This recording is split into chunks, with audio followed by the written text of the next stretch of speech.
Since its new sequel's coming to theaters tomorrow, I thought I'd go ahead and celebrate the 20th anniversary of its predecessor just a little early in time for this special occasion.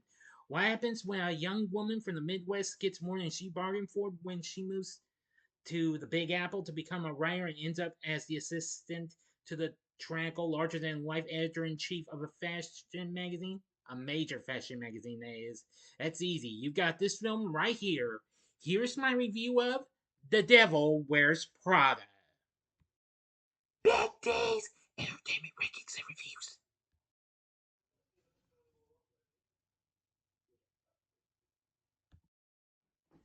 So, greetings, my fellow YouTubers, and welcome again to Big D's Entertainment Rankings and Reviews. I'm the Big D, and this time around, I bring to you a review of the 2006 dramedy flick, The Devil Wears Prada, released by Fox for Fox 2000 Pictures, directed by David Frankel, and produced by Wendy Finnerman, with screenplay written by Ali Brosh McKenna, and based on Lauren Weisberger's 2003 novel of the same name, starring Meryl Streep along with Anne Hathaway, Stanley Tucci, and Emily Blunt. It follows an aspiring journalist who gets a job at a fashion magazine but finds herself at the mercy of her demanding editor. The film was released on June 30th, 2006, so I'm just 2 months early for this since I'm doing this review in order to promote the release of its new sequel, which opens tomorrow. Anyway, and this, of course, was just a week after it premiered at the LA Film Festival. Eventually did pretty well and got good reviews too. So let's get into the story. Aspiring journalist Andrea Sachs, or Andy for short, has recently graduated from Northwestern University. Despite her lack of knowledge of the fashion industry, she is hired as a junior personal assistant to Miranda Priestley, the notoriously cruel editor in chief of Runway magazine in New York City. Andy resolves to tolerate Miranda's abusive treatment until she can use her connections from Runway to find a job more focused on journalism. Annie fits in poorly with her superficial fashion forward co workers, particularly Miranda's senior assistant, Emily Charlton, and struggles to meet Miranda's irrational demands. After Andy fails to arrange for Miranda to be flown back from Miami during a hurricane, Miranda berates her. Annie approaches Runway's art director, Nigel, for advice, and he helps her select stylish clothes to wear to work. Noticing Andy's increased commitment to the job, Miranda begins to delegate more important tasks to her. As Andy absorbs the runway philosophy, she outperforms Emily, who yearns to attend Paris Fashion Week as Miranda's assistant and, in preparation for the event, follows extreme diets that endanger her health. When Emily arrives to work sick and forgets the names of important guests at a charity benefit, Andy steps in to save Miranda from embarrassment. Miranda subsequently selects Andy to accompany her to Paris Fashion Week instead of Emily. As Andy calls Emily to inform her of the change of plan, the latter is hit by a car. While visiting her in the hospital, Andy tells Emily the news. Emily is horrified that Andy accepted Miranda's offer. After she snaps at him, Andy's boyfriend, Nate, breaks up with her, disappointed that she has become one of the shallow, egotistical women she once ridiculed. In Paris, Annie learns that Miranda's husband has filed for divorce. Later that night, Nigel tells Andy that he has accepted a job as creative director for rising designer James Holt. Andy spends the night with an attractive writer, Christian Thompson, who tells her that Jacqueline Follett, Miranda's counterpart as editor in chief at French Runway, is being prepared to replace Miranda. Andy attempts to warn Miranda, but Miranda dismisses her.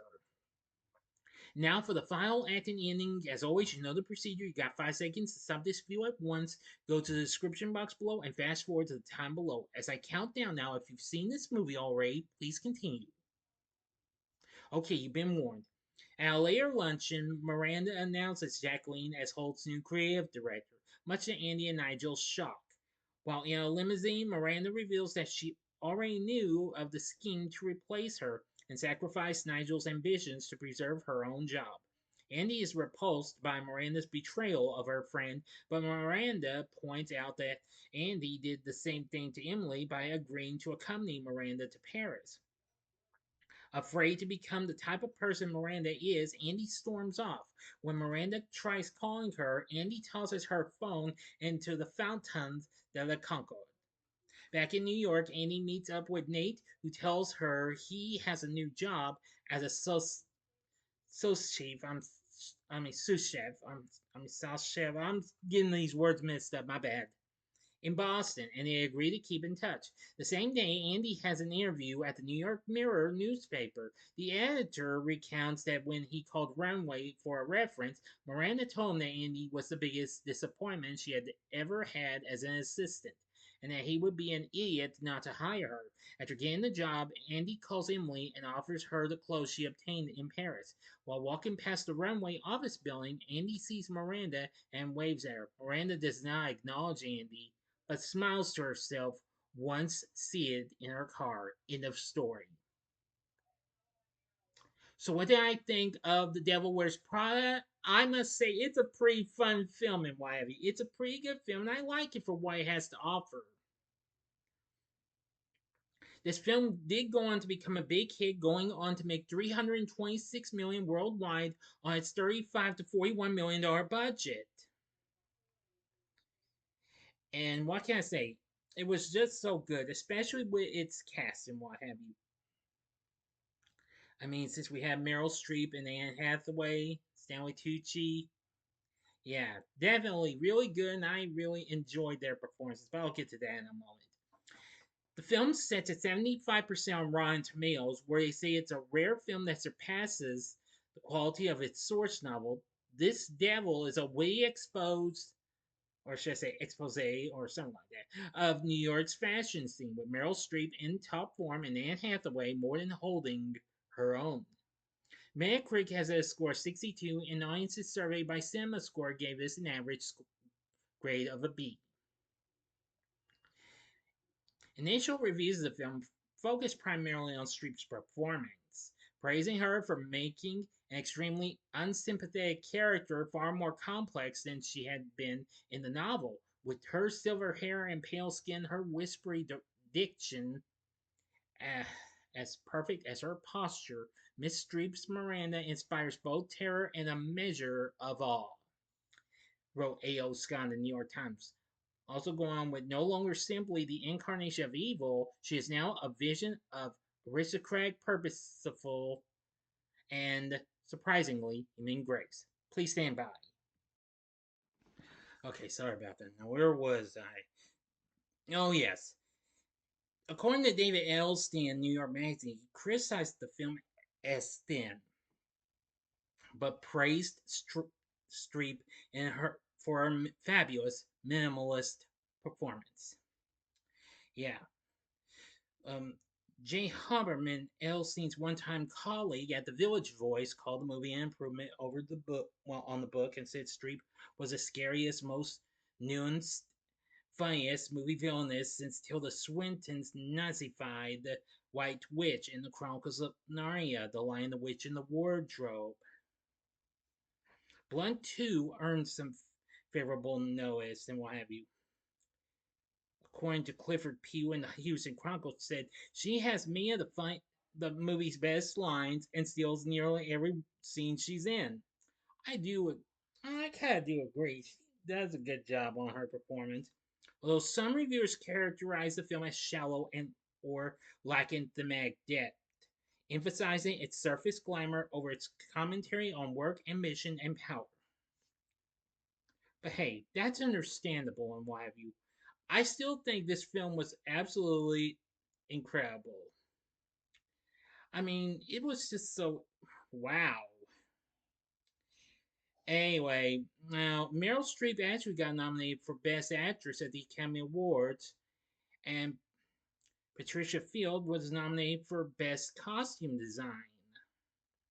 That's right.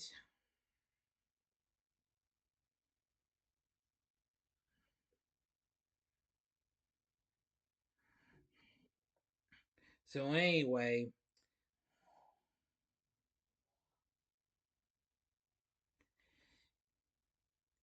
But yeah, she got not Meryl Streep was nominated for her performance, but lost to Dame Helen Mirren for her performance as Queen Elizabeth II in The Queen.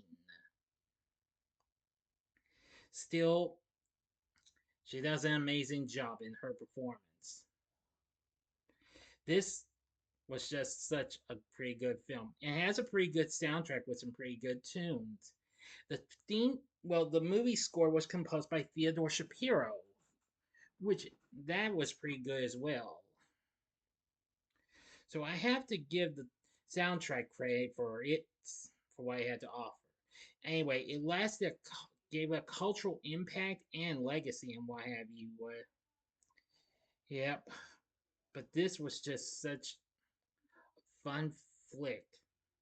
I mean, as it did have great characters and a pretty good cast and a good soundtrack, but hey, I'm getting just slightly ahead of myself, but let's get into the cast.